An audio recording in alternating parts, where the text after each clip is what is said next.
اب آزادی اظہار کے لیے صحابہ کرام رضی اللہ عنہم کا عمل ہم دیکھ لیں کہ جو خاص طور پہ خلفائے راشدین رضی اللہ عنہم کی اگزامپل ہم شیئر کر لیتے ہیں. یعنی خاص طور پر کہ جو حکمران بنے، ابو بکر صدیق رضی اللہ عنہ سب سے پہلے خلیفہ بنے، تو انہوں نے پہلے ہی خطبے میں کیا ارشاد فرمایا تھا. یعنی آپ حکمران بنے تو اب پہلا لیکچر آپ نے ارشاد فرمایا تو کیا فرمایا؟ اب یہ دیکھیں، آپ فرماتے ہیں اس میں اللہ تعالیٰ کی پہلے حمد و ثنا پہلے کی اور پھر کہا ہے انسانوں مجھے آپ کے امور کا ذمہ دار بنایا گیا اور میں اس کے خواہش نہیں رکھتا تھا. قرآن نازل ہوا ہے اور نبی کریم صلی اللہ علیہ وسلم نے سنت قائم فرمائی ہے تو ہمیں دین کا علم ہوا ہے. جان رکھیے کہ سب سے بہترین لباس اللہ تعالیٰ سے خبردار رہنے کا لباس ہے. تمام بے وقوفیوں میں سب سے بڑی بے وقوفی گناہ کرنا ہے.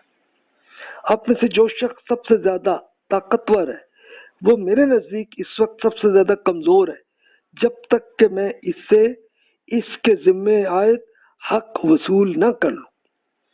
آپ میں سے جو شخص سب سے زیادہ کمزور ہے وہ میرے نزدیک اس وقت سب سے زیادہ طاقتور ہے جب تک میں اسے اس کا حق ادا نہ کر دوں.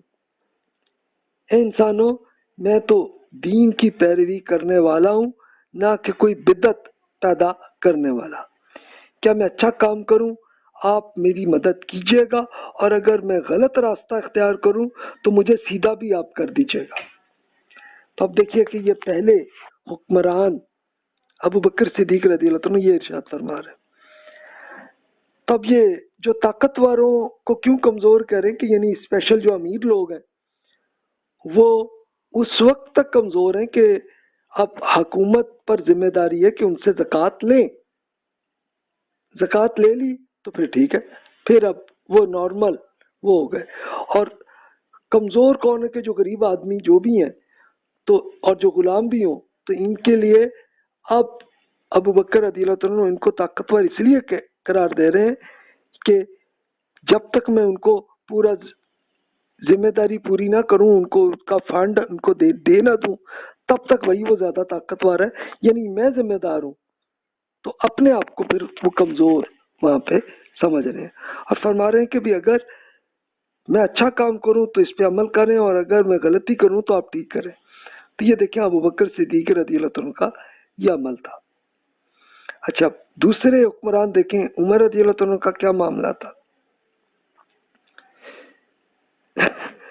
کہ آپ جمعے کا خطبے آپ حکمران ہیں، خلیفہ ہے آپ تھے اور دو چادر پہن کر آپ جمعہ کا خطبہ کرنے کے لیے کھڑے ہوئے تھے. تو لوگوں نے یہ اعتراض کیا جی دو چادریں کہاں سے آئیں؟ آپ نے یہ مال غنیمت میں سے ہر ایک انسان کو ایک چادر ملی تھی، آپ کو دو کہاں سے مل گئی؟ تو اب آپ دیکھیں کہ عمر رضی اللہ عنہ اس وقت حکمران تھے، خلیفہ تھے. انہوں نے پھر خود جواب نہیں دیا. کہتے بھائی اس کے لیے اشارہ کیا اپنے بیٹے عبداللہ بن عمر رضی اللہ عنہ کو کہ بھائی آپ جواب دیں. تو پھر انہوں نے لوگوں کو بتایا کہ بھی دیکھیں کہ ایک چادر ہی ابا جی کی تھی، ایک چادر میری تھی، لیکن وہ ان کا جسم لمبا ہے، میں نے اپنی چادر ابا جی کو دی ہے اس لیے ان کے کپڑے پورے ہوئے.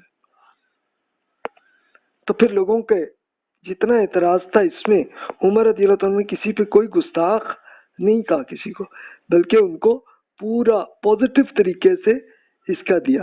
یعنی آپ خود ظاہر ہے جواب دیتے تو اگلے کہتے جی یہ تو کانفلکٹ آف انٹرسٹ ہوتا آپ، تو اس لیے اپنے بیٹے سے یہ پورا لیا کہ بھی دیکھو کہ بیٹے نے اپنا چادر جو ہے وہ اپنے ابا جی کو دی ہے تو اس طرح سے ان کے کپڑے پورے ہوئے.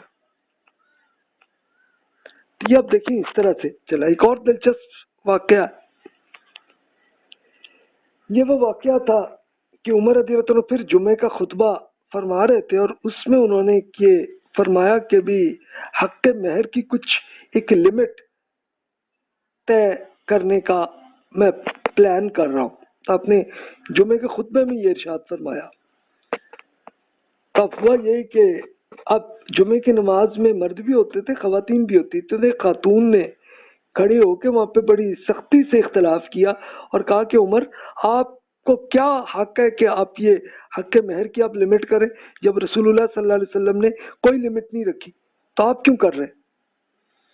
تو عمر رضی اللہ عنہ نے ان کو بھی، خاتون کو بھی کوئی گستاخ نہیں قرار دیا، بلکہ کہا کہ بھئی یہ میری رائے غلط ہے اور خاتون کی بات درست ہے، اور پھر انہوں نے کوئی لمٹ نہیں رکھی۔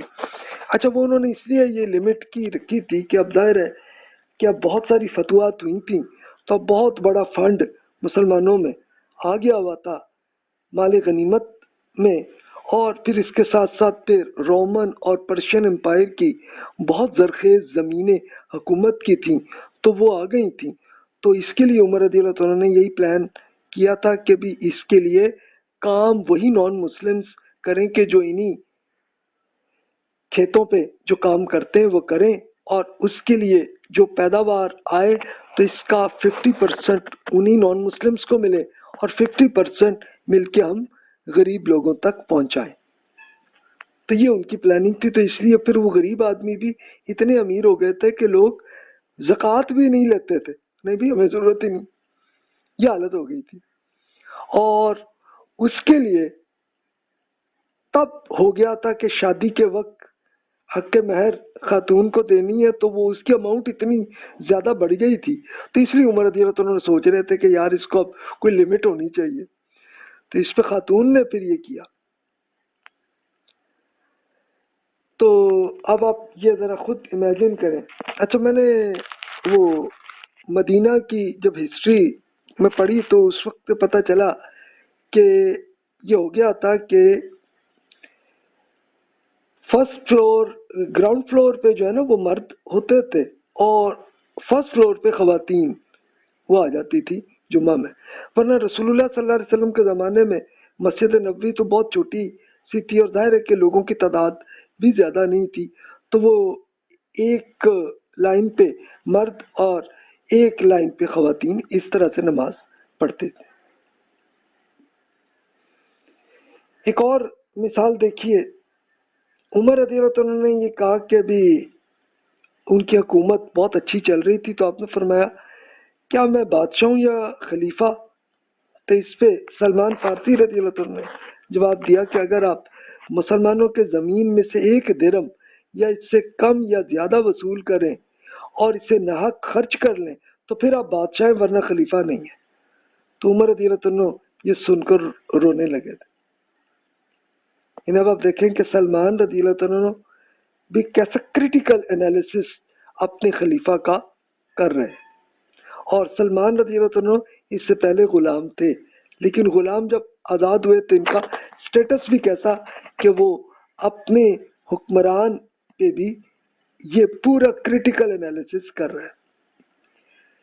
ایک یہ جس وقت عمر رضی اللہ عنہ نے یہ فرمایا تھا کہ بتائیں کہ میں خلیفہ ہوں یا بادشاہ، اگر تو میں بادشاہ ہوں تو یہ بہت بڑا کریٹیکل معاملہ ہے بھائی۔ تو ایک شخص نے کہا کہ امیر المومنین، ان دونوں میں فرق ہے، خلیفہ وہ ہے کہ جو سوائے حق کے ٹیکس وصول نہیں کرتا اور نہ ہی اسے ناحق خرچ کرتا ہے۔ الحمدللہ بالکل ایسے ہی آپ بادشاہ لوگوں پر ظلم کر کے ٹیکس لیتے ہیں اور اس پہ اپنی مرضی سے خرچ کرتے ہیں، یہ فرق ہے۔ تو عمر رضی اللہ عنہ اس پہ پھر خاموش ہو گئے، سیٹسفائی ہو گئے کہ یار میں بادشاہ نہیں۔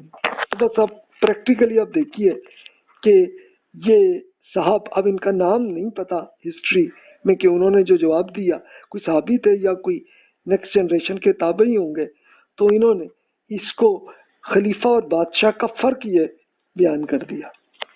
یعنی خلیفہ وہ ہے کہ جو سوائے حق کے آپ کوئی اور ٹیکس سے وصول نہیں کرتے، اور جو زکوٰۃ اور جو کچھ آ رہی ہے تو اس کو ناحق خرچ نہیں کرتے بلکہ غریب لوگوں تک وہ پہنچاتے ہیں، اور کہتے ہیں آپ بالکل عمر آپ ایسے ہی، ورنہ بادشاہ تو وہ جبر کے ساتھ ٹیکس لیتے ہیں اور پھر اپنی مرضی میں استعمال کرتے ہیں۔ تو یہ بادشاہت اور خلافت کا یہ اصل فرق یوں آیا۔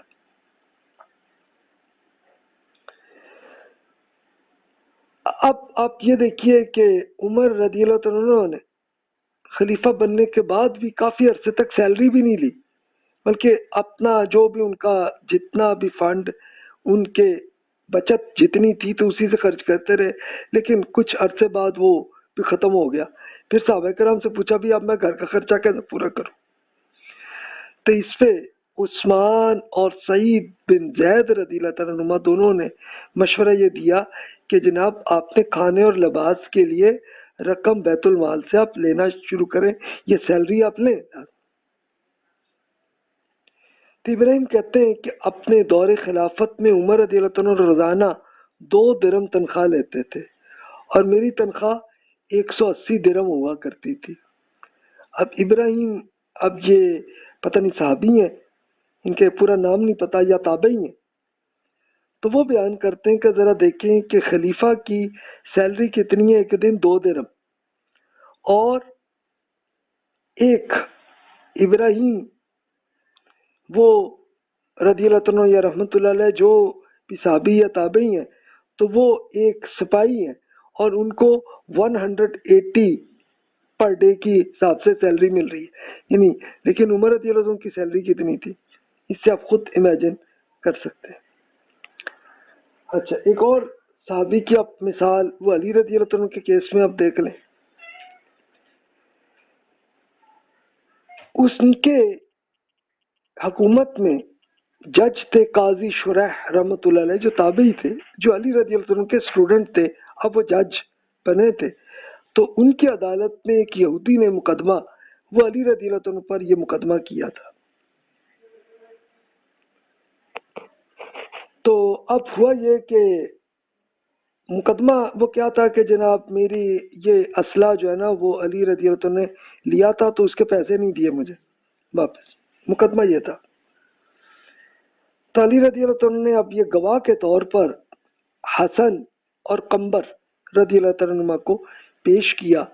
تو اب جو جج جو خود علی رضی اللہ عنہ کے اسٹوڈنٹ گزرے ہوئے تھے، لیکن اب وہ جج تھے، تو انہوں نے کہا کہ جناب یہ دونوں گواہ کا ایکسیپٹ میں نہیں کر سکتا، اس لیے کہ حسن تو آپ کے بیٹے ہیں اور قمبر آپ کے ملازم ہے، آزاد کردہ غلام ہے، تو آپ کا تو رشتہ ان سے نا تو نہیں بنتا ہے۔ تو اس لیے یہودی کے حق میں پھر انہوں نے فیصلہ کر لیا کہ نہیں جناب علی آپ خلیفہ ہے، لیکن آپ اتنی اماؤنٹ پھر دیں۔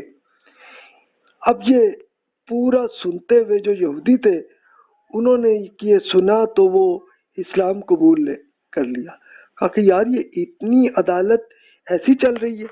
اور پھر خود یہودی نے بتایا کہ ہاں جی یہ کنفیوژن میری تھی، سوری کہ مجھے یہ لگ رہا تھا کہ وہ پیسے نہیں دیے، وہ دے دیے تھے علی رضی اللہ عنہ، باقی دے دیے تھے، میں اب مجھے نہیں چاہیے، اور وہ ایمان بھی لے آئے۔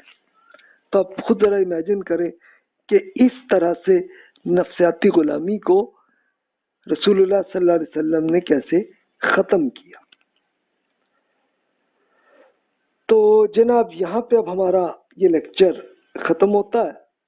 اب اگلا ہمارا ٹاپک آئے گا اسلام کے بعد کے ادوار میں غلامی کیسے رہی۔